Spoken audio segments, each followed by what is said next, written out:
Hello, my loves. I have been with my man now for over 5.5 years, and we have created a really beautiful, loving, and secure relationship together. But it has not always been that way. I have had to learn so much, and relationships are really the number one thing that I have been studying and researching and learning about and implementing and improving in my life for the past decade. I have so much to share with you, and in today's video, I want to share some brutally honest advice for the women who are still questioning your relationship. So let's start off with number one, which is, are you really showing up as your best self? Have you been prioritizing the things that light you up, the things that make you feel healthy and vibrant and radiant, and pour that light back into your relationship? Or have you been spending a lot of time and energy focusing on his wrongdoings and what he could improve, where he's falling short? Has that been consuming your mental energy and filling a lot of the communications and conversations that you're having with other people? Like, are you living in the reality of what's not going well and festering in that and ruminating in that? And is that pulling your time and focus away from being the best version of yourself? Have you been actively building your character of who you are and developing new skills and engaging in art or creative things or hobbies that really light you up? Have you been being the best version of yourself? And I don't mean, have you been doing the work in the relationship? Because I think that's where a lot of women are, is they feel like they're putting in all of the work, but there may be a gaping hole with your own self-care and prioritizing yourself.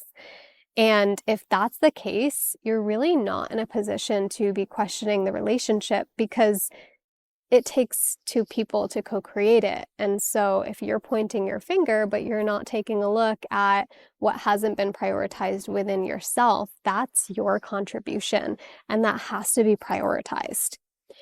Number two, are you secretly wanting him to fail or thinking that he's going to fail before he even starts? Now, here's what I mean by this. Do you ever ask for his help with something, or you make a request or something of him, and before you even do, you've already made up your mind that he's not going to do it, or you've already made up your mind of exactly how he's going to show up or not show up based on past evidence that you have gathered from things that really have happened, and maybe places and times that he really has fallen short of your needs or your expectations. But now you're dragging that into the present moment again and again, and just secretly not believing in him. If that's happening, girl, you got to take a look at that, because you're not even giving him the space to be the best man that he can be. You're not even giving him the opportunity to show up for him in the way that you really deeply do want. And again, this is one of the ways that you are contributing some of the things that maybe haven't been feeling so great or going so well. Number three, you've got to get out of the in-between space. There is no room for a healthy, successful relationship in the in-between space. What I mean by the in-between space is maybe you're 50% in, 50% out, or really anything less than 100% invested in this relationship is the in-between space. I was in the in-between space for a very long time, a good portion of our relationship. And it was really hard for me to get out of that, because I wanted him to go first. I wanted him to prove to me through his actions, through his energy, through I don't even know what, but I wanted to feel like he was 100% in first. And what was interesting in my relationship is that we both had verbally communicated, we're 100% in, we're committed to each other. But yet mentally and in my body, I was feeling like I wasn't. I was questioning it. I was doubting. I was wondering, is this really, is this it? Is this the right thing? Or am I going to leave tomorrow? Or am I going to leave now? Or am I going to stay forever? And that was so much agony to be in within myself. And the reason why the in-between space doesn't work is because that impacts the way that you show up as a woman in your relationship.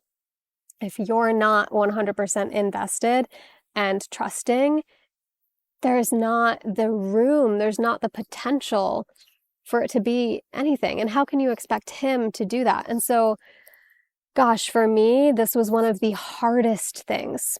This was like the last thing that I clung on to. There are so many other things that I integrated, lessons that I learned, ways that I improved the way that I was showing up in the relationship. But this one was like the last thing. It was really hard for me. But when I was able to 100% honestly say to myself and to him, like, I'm in this, and I feel that all the way through. It's not just words that I'm speaking, but I'm really choosing this and I'm really devoted. That's when everything started to change. And once again, if we're not 100% in, how can we be questioning the relationship? We're not in a position to question the relationship because we haven't even given it our all for maybe any period of time at all. And so logically, it doesn't really make sense. How can you question it when you haven't leaned in? You haven't given it your all. Number 4, make sure that when you communicate with your man, it actually lands. Now, how many times have you wanted to share something with him? Maybe it was your needs or your feelings or your goals or your visions or something that you were struggling with. And you were like, what the heck, did he just not get the memo? Like, why didn't he show up in the way that I needed? And you really need to ask yourself, did the message actually land? And this is something that I have noticed in so many women that, and myself too in the past, that it's like we're expecting him to fulfill something, but he didn't even get the memo. And when we really check in with ourselves, we know he didn't get the memo. And so that's actually really good news. If there have been things that you have been trying to communicate and you know that they haven't landed, this is really good news because that means that there's still opportunity for what you really desire to share and ask and need in your relationship to be communicated, to land, for him to actually get the message and be able to provide that for you, whatever it may be. So this is on you to take responsibility for. Really check in, like ask yourself, when have you been trying to communicate with him? Has it been when he's in the middle of something? Has it been when he is super stressed? Has it been at the end of the day?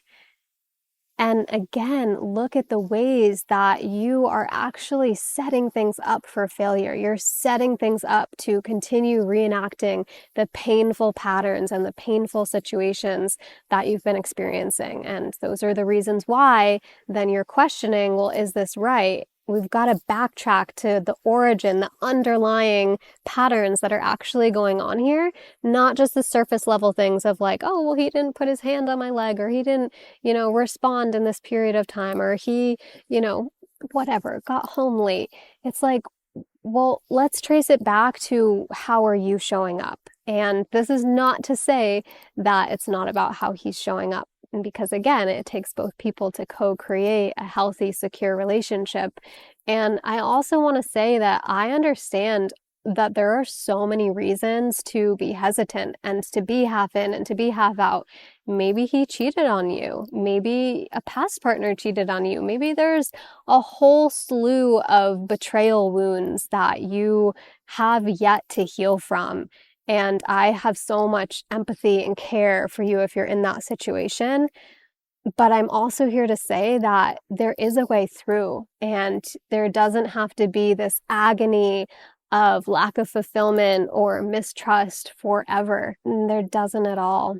And I'm so excited to share more videos on relationships and to just be speaking more about what I've learned, because there are so many hacks and cheat codes and things that I have shifted within myself that have literally required no change in my man, nothing on his end as far as things that he's practicing or working on, although that's nice for that to happen. But it's been such an empowering journey for me to make these little subtle shifts again and again within myself, within my own tendencies, my own patterns, making sure that I'm not interrupting him, making sure that when I have something really important to share, that it's at the right time of the day or the right moment for him, or that I ask him like, hey, when would be a good time? Let's pin that for later, so that I can make sure we're really both present, because this is super important.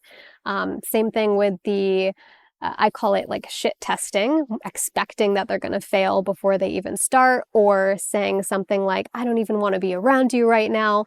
But then what you're secretly wanting underneath the surface and what you're secretly testing in him is for him to come in and pick you up and hold you and say, I'm not going anywhere. But then your words are literally saying, get the fuck out of here. Being aware of all these tendencies, of these sneaky ways that we are co-creating suffering in our relationship, it can make all the difference because we have the power to shift it. And it's a really beautiful journey, and relationships impact everything. If there is a bad egg in the nucleus of your life, which is your most intimate relationship, and there is agony there, and it's just not working out, you're on, you're off, you're in, you're out, that impacts the way you're able to show up for your family, for your friendships, for your career, for your pets, for yourself, for everything.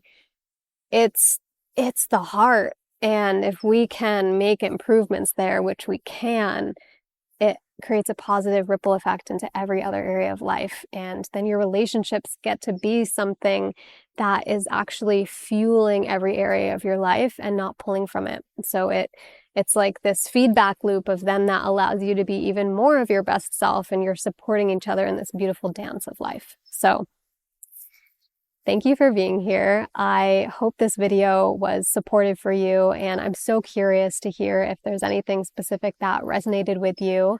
I would love to hear that in the comments below, and I'll see you soon. Bye.